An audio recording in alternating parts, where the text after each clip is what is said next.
What's going on, everybody? This is Dan French. This is the French Workbench podcast, and we have another great show in front of us. We have a couple of guests that's in here, and this guy's come back again. I appreciate him so much. He's a financial planner, and he works at Peak Financial Solutions. That's his company, right? Yep, that's mine. And his name is Mike Keeler. So, Mike, how you doing today? Oh, I'm doing awesome. About 6 hours ago, I was snowmobiling in Bryan Head, and now I'm back here. Snowmobiling. Wow. What have you been up to, man? I know there's a lot of things that's been going on as far as seem like the city's opening up. So you're out and about a little bit more now, huh? Yeah, well, we've been going up to Bryan Head a lot more. We've got a cabin up there, and just so we can go somewhere. Yeah. Did you guys get a lot of snow over there for the? Oh, it was awesome. Big storm that came through? Yeah, we got about a couple of feet there. Nice. And so it's been really slow. This was the first big snow we had up there. Gotcha. So I'm also in studio with Joey Andron. He's from Simply Vegas. He's a gentleman that I've known not too long, but I've known enough about him that he's a good guy and really like him as far as a person. Dan. Yeah, he's a good person. He nice does a selling. lot. Yeah. And Joey, man, he's been around. He's done timeshares. He's done everything in real estate. So Joey, what's going on, man? How you feeling? I'm feeling good. Good, man. Feeling good. Just a little tired today, staring at the computer screen all day today. So if you guys don't know, we put this together primarily so we can give you guys information about not just about financing real estate, but it's a lot of financing talk. It's a lot of information about what's going on. Should I be a financial planner, or should I get a financial planner? And you know, we've had him on the show before, Mike, and so Mike's going to share with us today on investment properties. Should I buy an investment property? What is the benefits of it? Joey's in here too because he's a real estate agent. And so we're going to talk a lot about that. We're also going to talk to Mike about 1031 exchange and also what might happen with that today. And so let's go right into it, guys. So Joey, I'm going to talk with you for a second. You're a real estate agent. There's a lot of people out there that potentially are looking for investment properties. Do you have any investment properties? Me personally, no. Okay. I do not. Do people come to you a lot in this market and ask for potentially getting into an investment property or investment properties? Yeah, actually I do. I just did a contract today with a young investor, which is pretty exciting for him. It's going to be his first investment property. He actually relocated out here from California recently, and now he's going to get into the investment game. So he wants to get a couple of rental properties, start small, and kind of work his way up. So Mike, okay, yeah. You know, we talk a lot about people coming to you. They have investment properties. Maybe they got 5, 10, 15 investment properties. I don't know. I mean, I've seen some people that have had a ton of investment properties. What is it that you can benefit from when talking to a financial planner if you have multiple investment properties or even just a few? Like say you have one or two. I mean, where's the benefits for that? Well, one thing you need to make sure is that you've got them titled correctly. Right. And also protect yourself. I work with an attorney who does something called a serial LLC. Okay. And what that does is it puts each property in its own little box. So say your tenant sues, breaks their leg or breaks their back and sues you, they can, maybe grab that property, but they can't grab all your other properties. So it's like putting it into almost like a place where you can't get hurt individually because it's being sheltered. Is that right? Yeah. So you could only lose that one property, for example. So I've got one. I've got my business in one serial LLC, my house, my office is in another one, or Bryan Head properties in yet another one. And so by having all these separate, this way you're protected in case something ever happens in one of those properties. So you have a lot of these things going on where new laws are coming out, right? With in general, right? All the time, right? 1031 exchange. We've talked about that. Joey's actually brought that to my attention that potentially could go away or have a problem, right? Where you can't save the taxes. What's going on with that? Have you heard anything new about that? There's a lot of talk about these things, and until something actually happens, who knows? But the idea is, with the 1031, I mean, maybe we should explain this. You have a property, you get some capital gains in it, and then you can sell that and buy another one. Now it's a pretty complicated process, but that's kind of it in a nutshell. And you're delaying paying those taxes. The government's broke and they want their money. Right. And Joey, we had a client recently that did a 1031 exchange, right? And then they had a certain time period. What were some of the challenges you went through as being a real estate agent that you kind of have to paint that picture and kind of get them into contract very quickly. They have to use that money in a certain time period. Is that right? That's correct. Yeah, I think it was almost 10 months or 12 months they had to do it, if I'm not mistaken. 6 maybe? Or is it maybe 6? Yeah, I think so. I don't quote me on that. Yeah. I don't remember the exact timeline, but it was a short period of time that I know that we had to work with. But it's basically identifying that property right away so you can identify it in the 1031.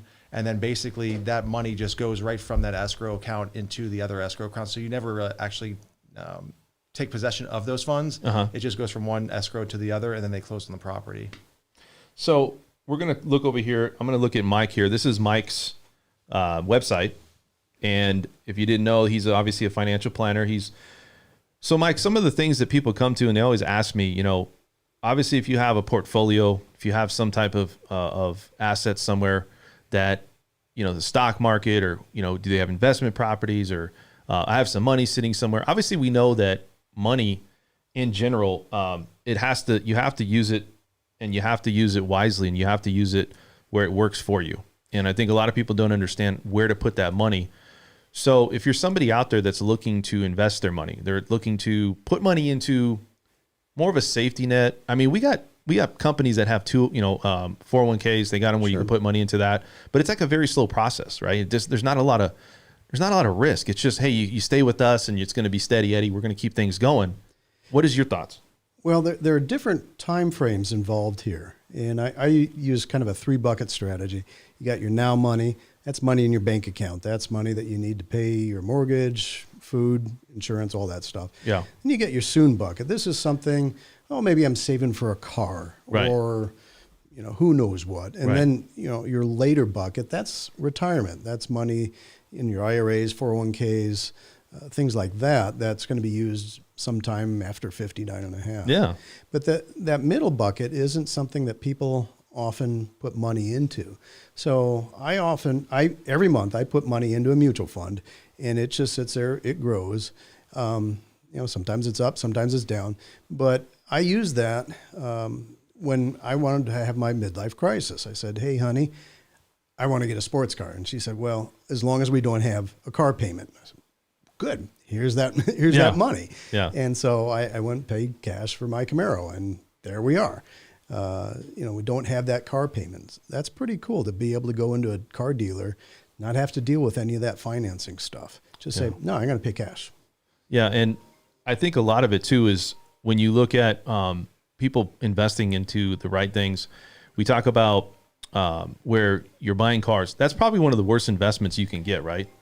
I mean, as far as like buying into a car, there's no obviously return on it. So that's something that you're always going to, like if somebody comes in though and they're like, Mike, I want to buy this car and we can write it off for the business. I know you're not a CPA, but is that something you're like, hey, you know what? We really need to look at that. Yeah. Cars are rarely an investment. I mean, they're the classics. If you had a, old classic Mustang and left it in the garage or made it a trailer queen. Yeah, that would be an investment. But, I've got a 2013 Camaro and I just drive the heck out of it and I have fun with it. It's not going to be an investment. I've never had an investment car before. Do you see a lot of the younger generation going out? They make a boatload of money, and that's the first thing that they buy is a car. That's one of the big challenges is they graduate high school or college and all of a sudden they go from making what feels like no money to, oh my gosh, I'm making a fortune. And so they immediately go out and buy a new car. And that's kind of the wrong idea, I think. You need to start saving 10% from day one. If you can learn to live off of 90% of your income, that's a big advantage. And then, really, how much car do you need when you're 21? Yeah, it'd be fun to have that Camaro or Mustang back then. I waited till my 40s. So, well, Joey's over here driving a Ferrari. He just bought one. So He bought a brand 2000, what is it, 2021 Ferrari? Yeah. Okay. No, and I wish. I wish I had some fun money that I could just go buy a Ferrari. But, well, listen, maybe I'll get to that point soon.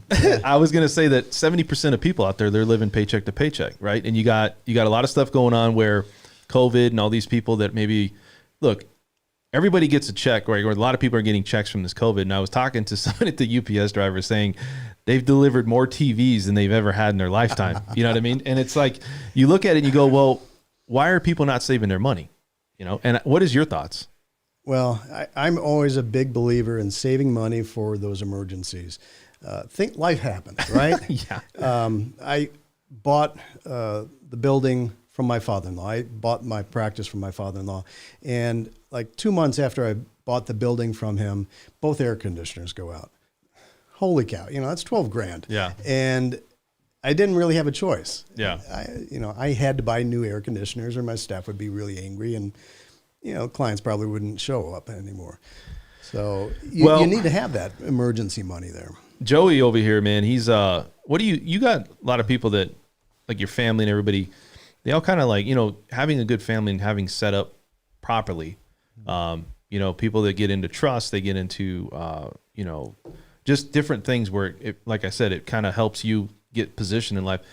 You have a trust, is that right? Mm-hmm. Or do you? Okay. Yeah. What do you think about trust? Do you think it's a great thing? I mean, because is it? Well, I think all of them are. You can use them differently, right, for different purposes.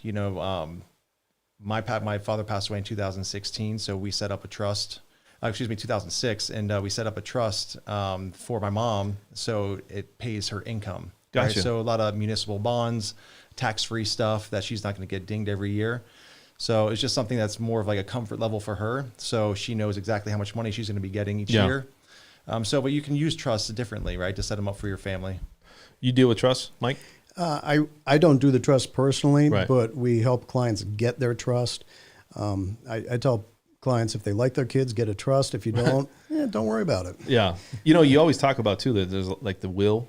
My parents recently, this is a while back, but I had a grandfather that passed away. They had a will, right? Mm-hmm. And they went through so many problems about they had to send stuff out. They had to put it in a newspaper saying that does anybody, right.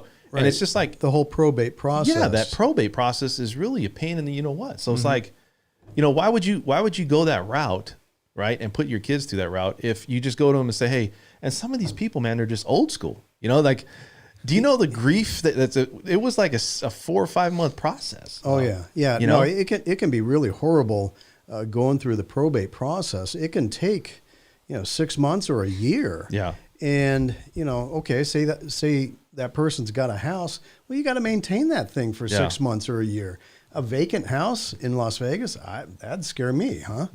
Well, I got people, right? So let's go back. We're going to kind of continue on the investment property part of it. So you're not a CPA, but no. CPAs always say, here's benefits to buying investment properties. Is there any, I don't know, like not tactics, but is there any proven things that when they meet with you, it's like, you can't give too much information because they obviously want them to call you, but yeah, it's like, where does the money get saved? Like, where is there money being saved by having investment property? What happens to that process? Well, the one thing is you got to look at the cash flow. That's king. Cash flow is always king. Are you cash flow positive? A lot of people, they look at these and they say, oh yeah, I can make money on that. Well, if you're shelling out money every month, maybe that's not a good investment property. Yeah. That's the thing. You really need to look at the numbers. If you ever watch Shark Tank, they want to know the numbers. Right. And, okay, how much are you going to net after all expenses? Are you going to be able to save some money to buy that next air conditioner for that property, something like that? And I do deal with tax returns all day. Mm-hmm. And I see people all the time writing income off. It's like, I want to buy a house. Okay, well, then you don't have any income because either your business, you're writing it off, or on the property, you're writing it off. So it's kind of hard when you're writing income off from a property. A lot of people should utilize it, in my opinion, to say, I get it, you're saving taxes, but maybe you roll that over and you buy another investment property. Because ultimately, like, I don't know. I'll talk to Joey about this, but is it really a good time to invest in an investment property, right? Because everybody thinks that properties are inflated. There's not a lot out there. Is there really a return on your investment? So I don't know. What do you think, Joey? Well, obviously the margins are much thinner than what they were a few years back. Right. When I moved out here, I was flipping homes and I was making about 30 to 35% return. Now you're fighting for maybe 8%. They call it micro flipping. So, I run a lot of spreadsheets, a lot of scenarios for my clients looking for investment properties. And, we're kicking out maybe 5% return, and that's taking into consideration of everything, right? Having that little nest egg of reserves for repairs, 3 to 5 to maybe 6%, depending on the property. But taking in all those expenses, it gets really tight. So basically, in this market right now, you're just you're betting on that equity. long term. Yeah. Right. So you're getting the property to pay for yourself. If you pocket, 150, 200 in some cases, Dude, maybe a little bit more, then Yeah. it's great. But, over time in this market, property values are increasing. So, every investment has risk, right? But at the end of the day, at least you have the asset with property. Yeah. And I think too, Joey, I think to kind of piggyback on that, I think it's weird because a lot of people are looking for, how they're going to get set up for retirement. And when you look at investment property, obviously a 1031 exchange, what you're doing in that, and you can correct me if I'm wrong, Mike, you might know more about it, but you're repositioning where you're taking it from one property for whatever reason, you're putting it into another investment property, correct? Right. And your hope is to kind of expand your assets. Okay, so I bought this rental and it's worth $250 today. I can sell it and now I can buy a rental that's worth $500. Yeah. Or I can buy two rentals that are $250. Yeah. And, so you're expanding your assets that way. But the challenge we're facing right now is capital gains taxes are super low right now. And, where do you think they're going to go? I think with this administration, they'll probably start going up. Yeah. Why are they low right now, Mike? That's just what the last administration did. Yeah. He lowered capital gains rates. And so it was very advantageous, I think, for a lot of people to, just sell that property and then buy another one and don't do the 1031 exchange because, the benefits are just not there, right? Like the tax breaks and everything is just not there, right? If you're in the 15% capital gains tax rate, that's awesome. I mean, if they bring it back up to 25, 28%, that's going to be a lot of money down the road. That's a lot of money. So, and it's going to affect you, Joey. Absolutely. And I think we talked about this. Look, at the end of the day, we all have to pay attention to what's happening in this world, right? I would think so, right? You got nobody really knows what's happening, but it could affect you, and I don't know. It's not the average person out there. Maybe the person out there that's just going to work and they're doing Monday to Friday, 9 to 5. Maybe it doesn't affect them, as much. But if you're out there and you have some sense of portfolio, you got to have your ear to the ground on what changes are happening, what's going on in the economy, right?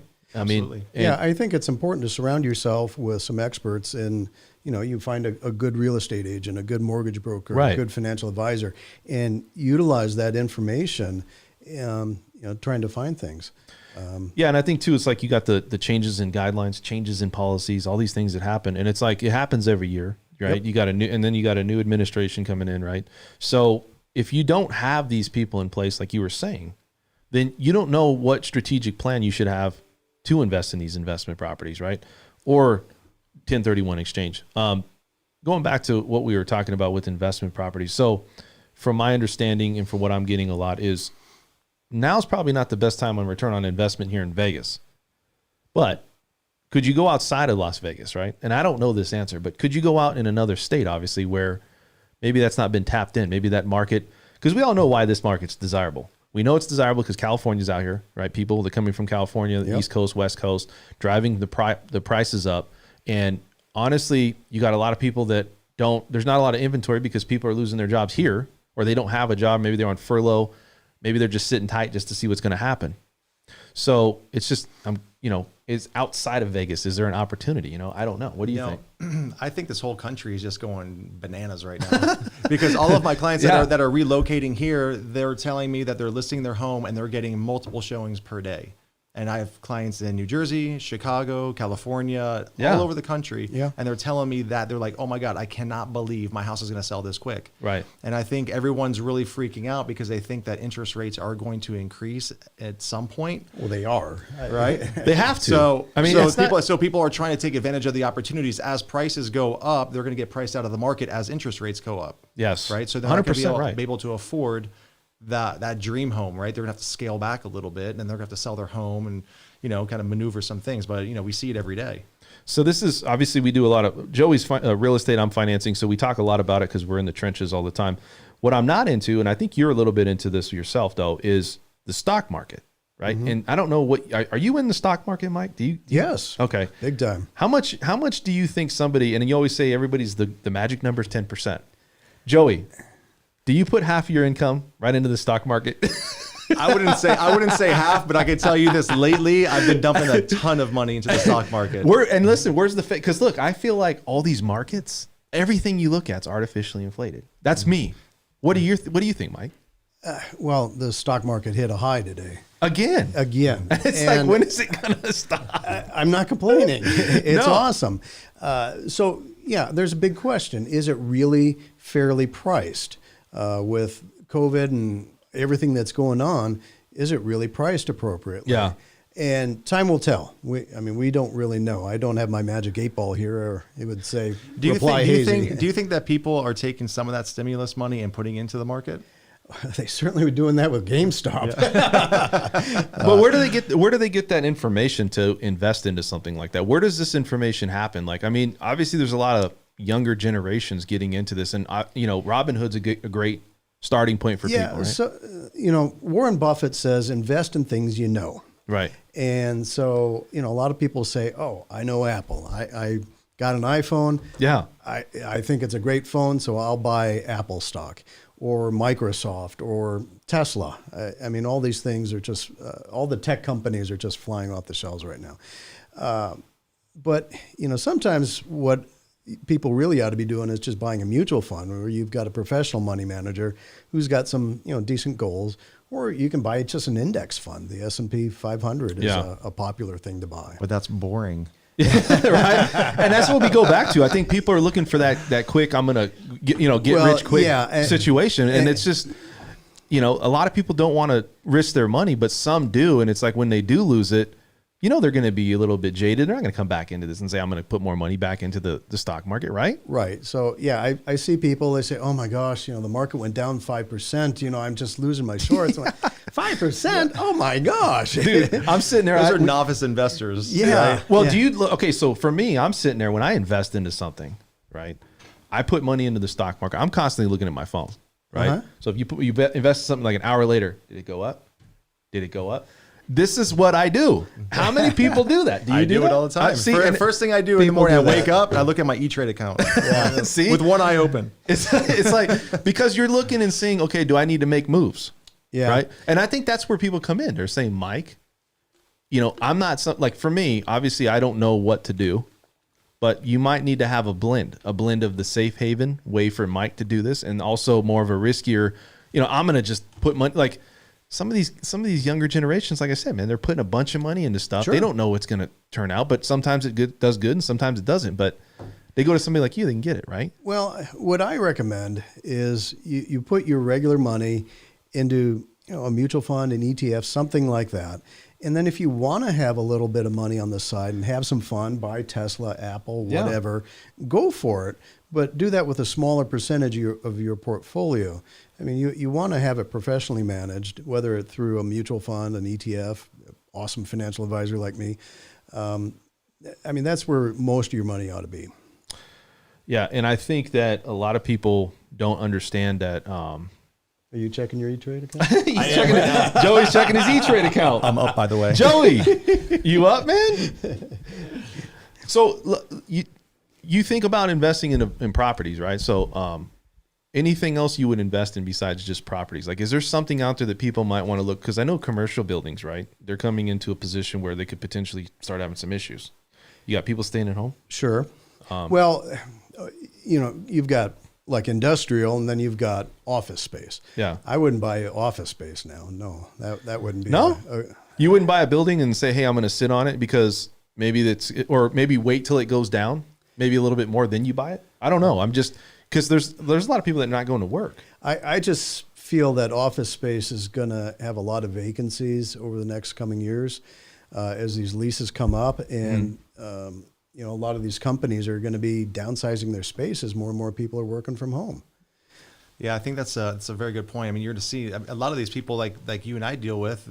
Now they can move anywhere in the country and work from home. So they're not going back. Even if they don't downsize, they're finding that people are actually productive. And this was like a big awakening for a lot of employers to say, hey, look, stay home. We're going to save a boatload of money each year from our commercial space. And yeah, they were all afraid that no work would get done, but they're finding out that people are very productive and that this is actually working.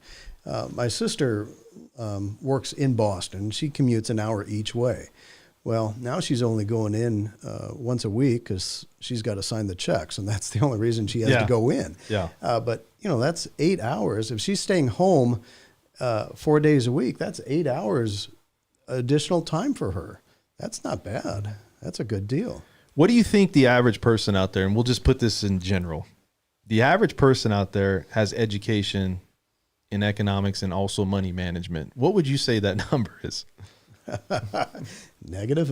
No, it's very small. The problem is people aren't really taught money management skills in school.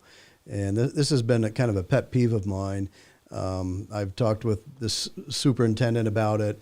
You know, they really need to do this. My wife is actually on the committee that helped set the social studies standards for the state of Nevada. I said, right. Oh, wow, this is awesome.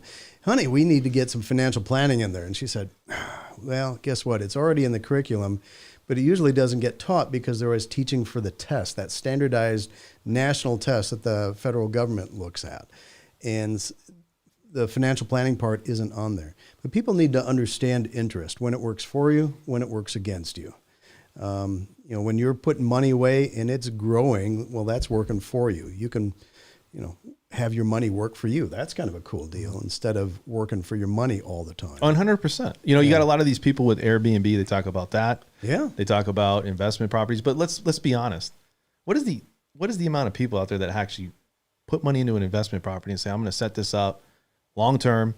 And usually you have to have multiple. One's not going to do it. Like if you bought in 2006 or 7 and you got like a $40,000 mortgage, I mean, you might be making, you know, $1,000 off of it if you're lucky, you know, right? But sure, we're not in that market anymore. So is that really, what is your percentage of people that actually have investment properties that come to you and are like, Mike, you know? We don't really get a lot of people with investment properties these days. People, you know, if you don't want to manage it, then you got to pay someone to manage it for you. And that's 10% or so. So that's money out of your pocket. And then you were talking about buying properties elsewhere, out of state. Yeah. Do you want to be an absentee landlord? I was for a while. When we moved here from Oregon, I couldn't sell my house. This was in 2001. The market was just in the toilet. And, you know, just couldn't get any decent offers on the house. So I'm renting it out. And I'm getting phone calls from the neighbors saying, hey, they're throwing a big party. And, you know, it's just, oh, great. You know, I can't just go down there and knock on the door. Yeah. You know, it was just really a big pain in the butt. Yeah. So I'm not a fan of being an absentee landlord. It's not for me. Joe, do you even think about buying investment properties anywhere? I did. You did? Yeah. What changed, man? Like what, like is your mindset shifted because there's a certain number you have to get off of it? Because I think a lot of people, they're looking at the fact that I'm investing my money. There's no real like direction. You know, you got people that at the younger generations have the internet at their fingertips. They can go online, they can invest. But it just seems like there's a lot of people out there that are going away from buying or going that traditional way, where I think a lot of times the vehicle to become rich or have some wealth is through real estate. And you could still do that, but it seems like most people are buying it as a primary residence. We know that a lot of the generations are kind of steering away from buying altogether, and they're renting and just kind of sitting on the sidelines. Yeah, so, the millennials are not buying homes, and that's kind of weird. They're happy renting, and you know, I've got a cousin who's living in San Francisco, having a great time. Yeah, that's awesome. It was not for me though. Right. I think it's also too generation, right? When did you come up? Like when did you get started? Did somebody help you? Or do you have somebody that's influencing you? For me, I had people when I grew up was like, hey, buying a home, becoming a homeowner was like the biggest thing, biggest investment you're ever going to make. You know, it's like, wow, I did this. You know, it's like now it's not even important. It's just if it happens, it happens. But a lot of people are just looking to put their money into something where you got all these different avenues. And I feel like all the markets are inflated, but you have all these different avenues to put your money somewhere. Yeah. But it doesn't seem like investment properties or you know, going that traditional way or buying, you know, buildings. And I don't know, maybe it's just because the market's overinflated. There's a different way now. You know, before, like when I was doing it out here, you know, you buy a house, buy it cash, you know, and you sit on it, you flip it, and you make a good return. Now that there's so many companies out there that are wholesaling, right? So everybody wants to be a wholesaler. Okay, so what that means is you're calling up people to see if they want to sell, right? Yeah. If the house is worth $300,000, I'm gonna buy it from you. I'm gonna tie it up for $270,000. There's a $30,000 spread right there, and then I'm gonna flip it over to the investor and make that money without having to have a real estate license. So there's a new shift to where a lot of the younger generation is trying to get into, right? So now you have that flipping, but now the margins are so thin that they call it micro flipping. So it's just you're doing volume, smaller margins, right? But they're not putting any money at risk. Do you have you have people? It seems weird, but a lot of people come in and they think like there's discounts. They're always asking for stuff, right? Right? Does that happen to you all the time? Oh yeah. People. Why is that? I mean, how do you discount your fees? They just discount. I don't. They probably ask for it. They ask for discounted advice. I mean, I can give you some half-right advice if that's what you want. But no, I don't discount my advice. I feel like I'm worth what I'm charging, and if you don't want that, then that's fine. Absolutely. I mean, we'll just shake hands and. What's crazy though is it's to a point though where I think people lose track of how much education, and they go online, and I think a lot of people are like, you know what, I can do all this myself. I got it all right here. I'm going to do this, and I'm going to make this offer, and it's all not necessary. There's still a intricate part behind the scenes that's happening where, either you're giving them the little tips and tricks, you're showing them a property that maybe they would never have a chance to get by writing it and structuring the contract. They're always saying, hey, as a lender, can you give? I think it's just like this. How long you been in this game? I've been doing this 20 years now. Okay. And all of that years and all those years and all that knowledge, why would anybody want to discount that? You know what I mean? Like, why would you, like, Joey, you've been a real estate agent for what, 5 years, 7 years? 15 years. 15 years now. 15 years. Why would anybody come in and say, yeah, you know what? I've, went through the trenches. I, did all the things that's necessary. I just feel like it's a situation in a world where everybody wants something cheap. They want the easy way out. They want the easy, quick dollar, right? And that's probably happening where they come to you and you're like, Mike, I know as much as you, or I can show you right here, and that's not even the case, but they probably insinuate that they do, Once in a while that happens. Oh, I read Money Magazine. Like, oh, really? Wow. Okay. Good job, buddy. You spend $24 a year for a subscription. Yeah. I spend $20,000 a year for all the groups and knowledge that I acquire every year. So, there's a huge difference there. Well, I know that Joey and myself and there's other people on our team, because we all have a team, that talk a lot about the stock market. So I want to go back to that. Is it overinflated, you think, a little bit? It could be. Is it going to continue to go up from what you... Because, look, we're on uncharted waters, right? So I deal with a lot of different investment companies, and I talk to them and find out what their economists are thinking, what their thought leadership is. Everybody seems to think it's going to be an up year.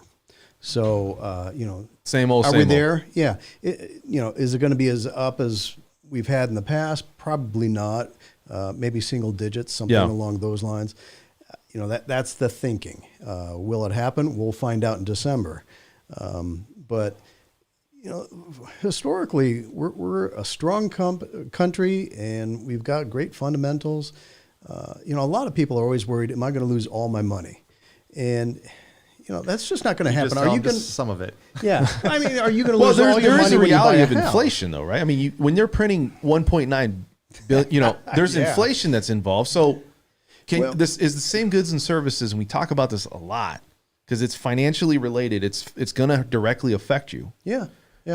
What is going to happen? How do you overcome that? Well, that's the thing is you can't just leave your money in the bank because it doesn't grow. It will not keep up with inflation.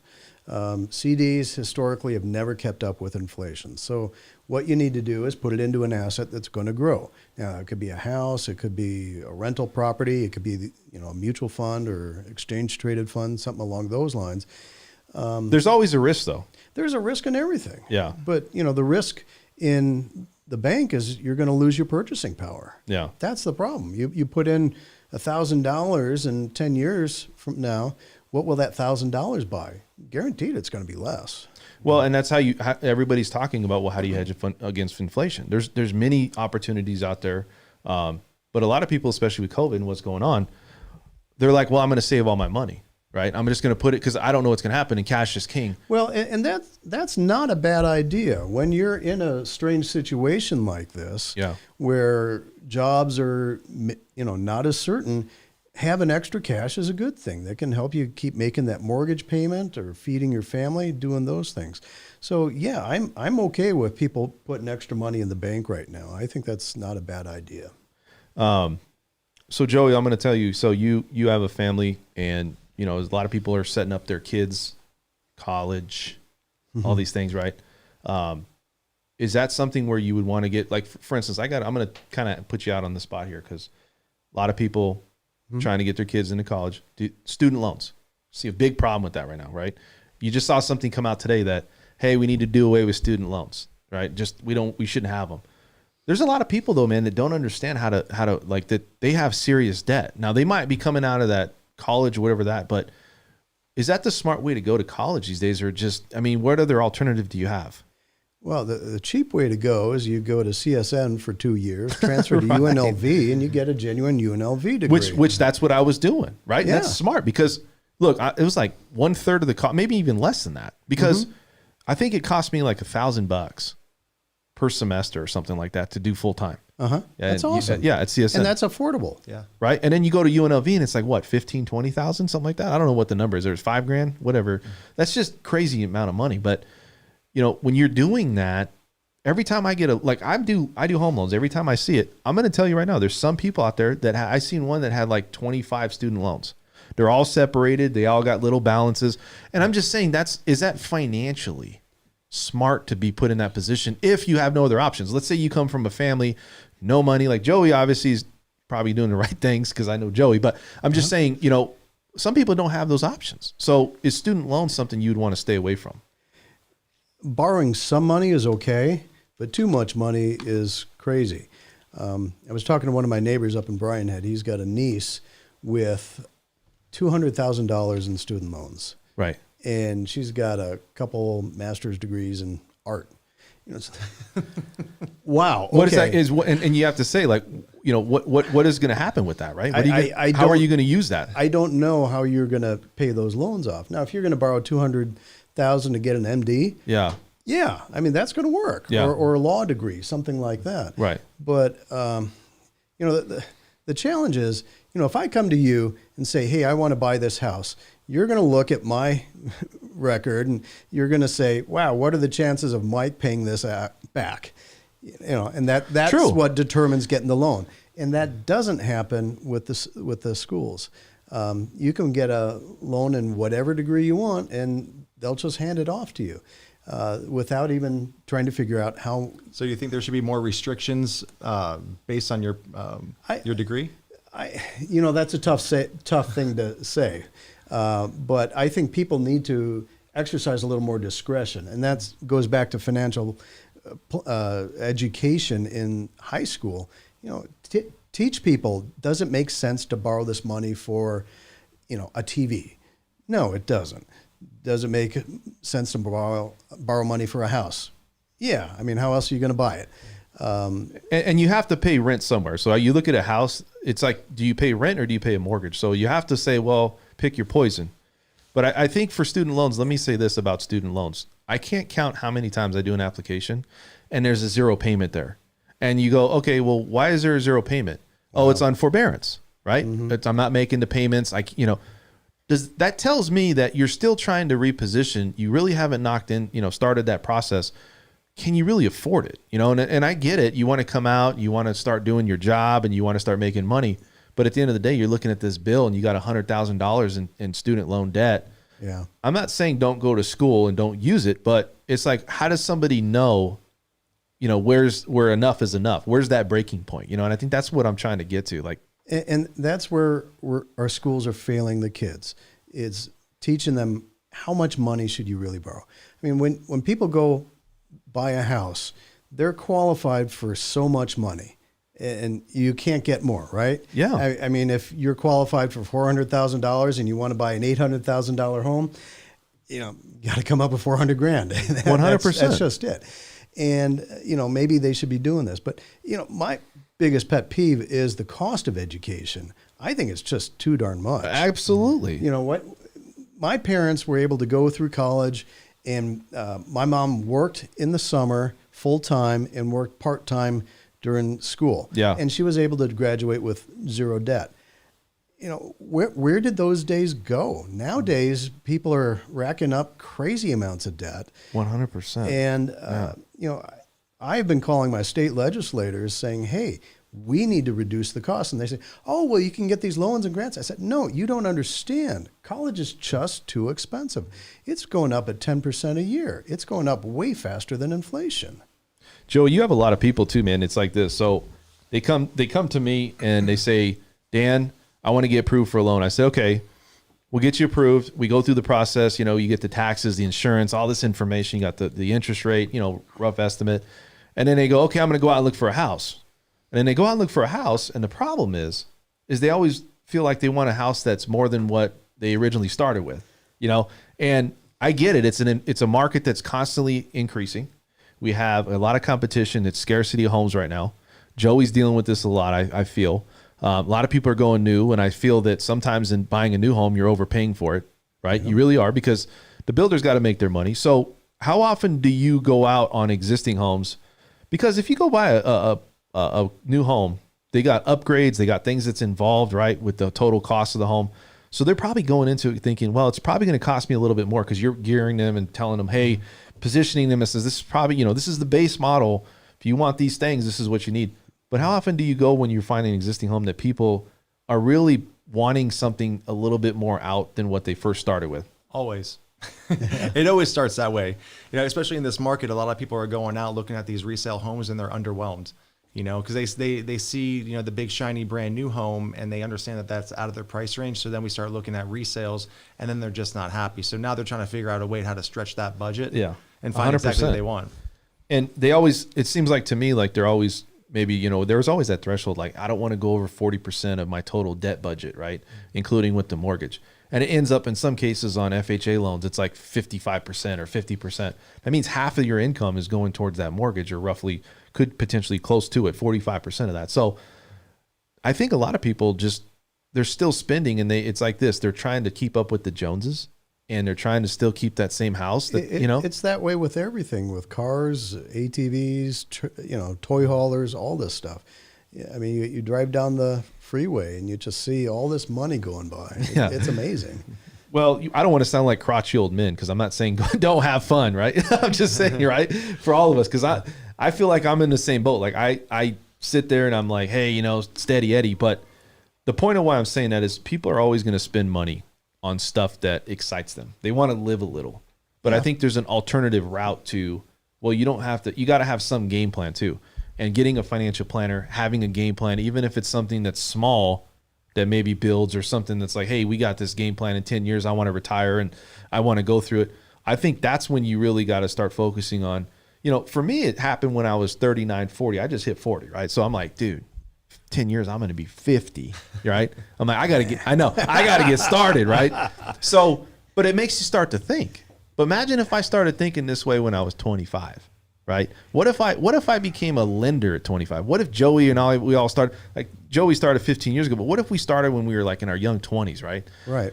It's always good to start sooner to get a financial planner. And what do you think? Yeah, I think, if you could start day one, the day you get that first job, and start saving 10%, whether it be in your 401k or, your own IRA, something like that. Right. You're going to come out very successfully. But so many people, all of a sudden they buy a car. Now you got a car payment and you've got rent, and I bought this huge TV, on credit, and you've got all these payments. And those student loans.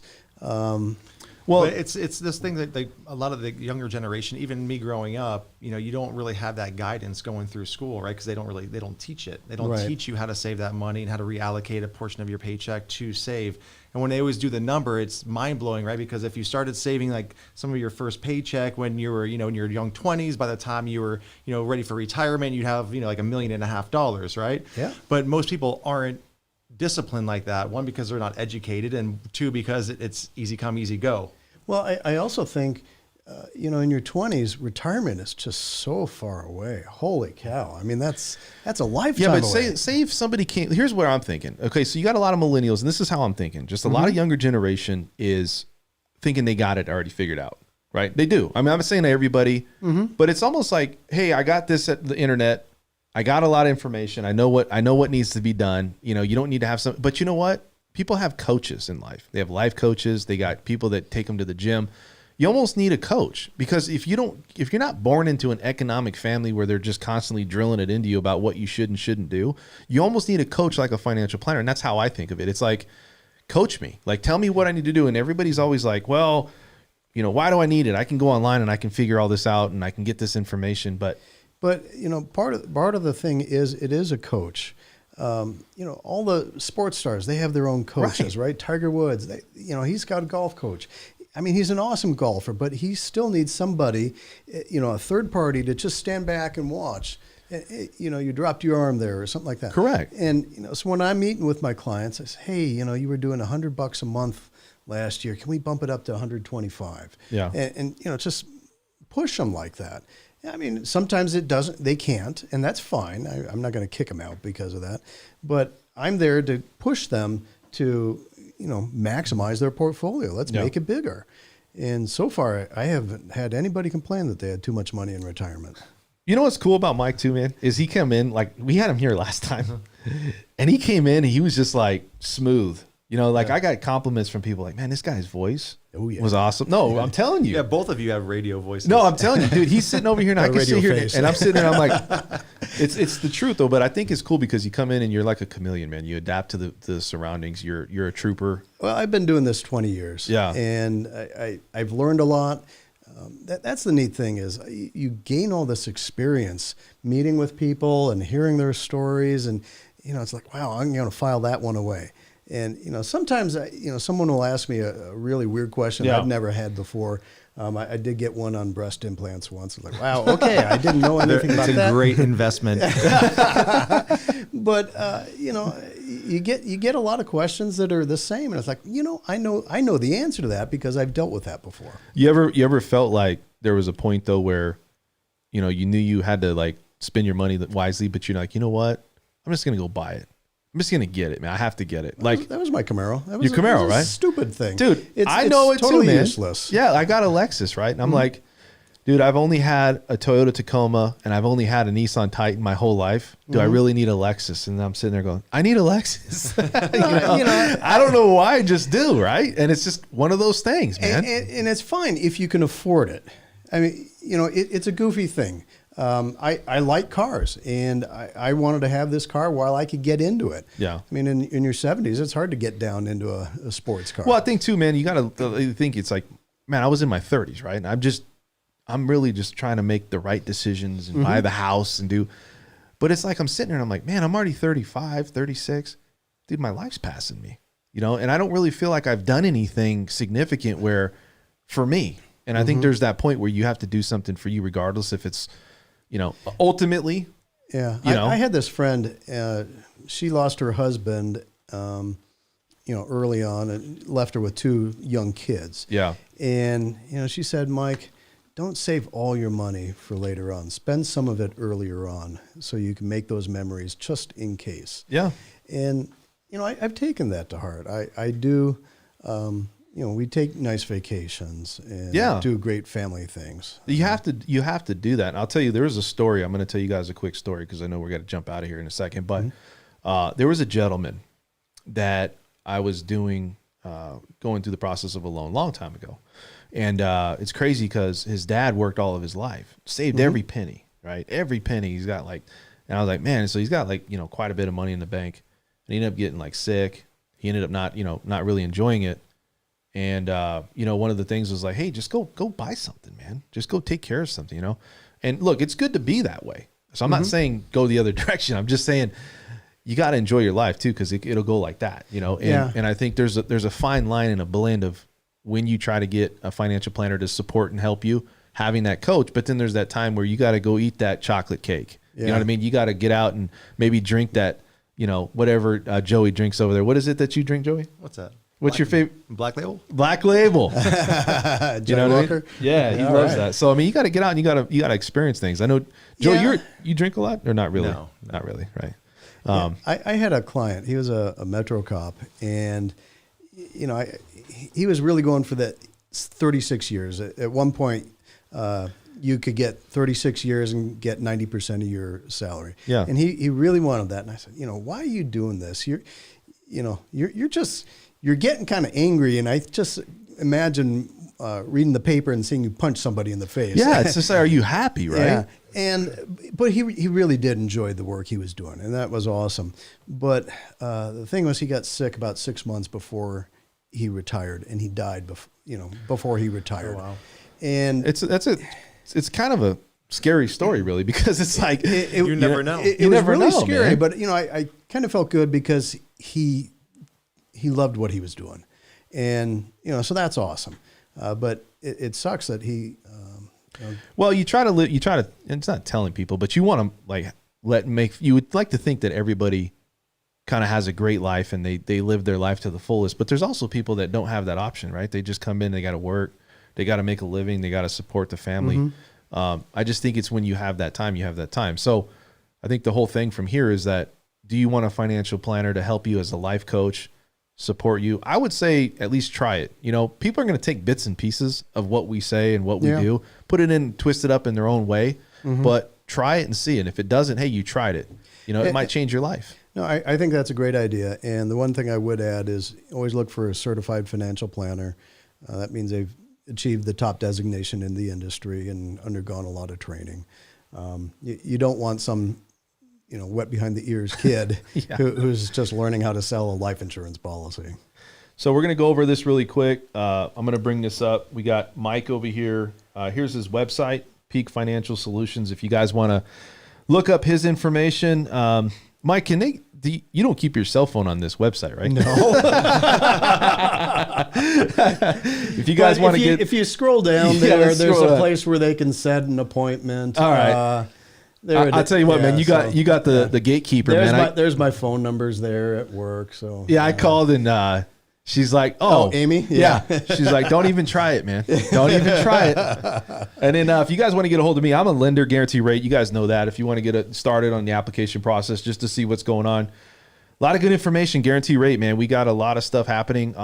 Did you guys know that guarantee rate actually, and this is kind of a plug, but they actually sponsored the UFC, and they actually sponsored. Really? How cool. Yeah, I saw that. Yeah, and they actually had a commercial on the Super Bowl. So. Yeah. Oh wow! And I'll tell you, I've been part of companies. It's a great company, and it just tells me that they're pretty vast, right? They're pretty big companies. So, I got nothing else to say. You guys have anything else to say for Mike Keeler here? Also, I got Joey Andron. You guys have anything else to say? No, I just appreciate being here. Thanks for asking me. Appreciate you guys. Joey, I'm good. You're good, brother. All right, man. You guys, thank you for coming. We'll talk to you at the next one. Probably see Mike here shortly. Thank you for watching an episode of the French Workbench podcast. If you want to tune into past episodes, please subscribe to my channel now. Also, if you want to look at our audio-only options, we do have iTunes and SoundCloud.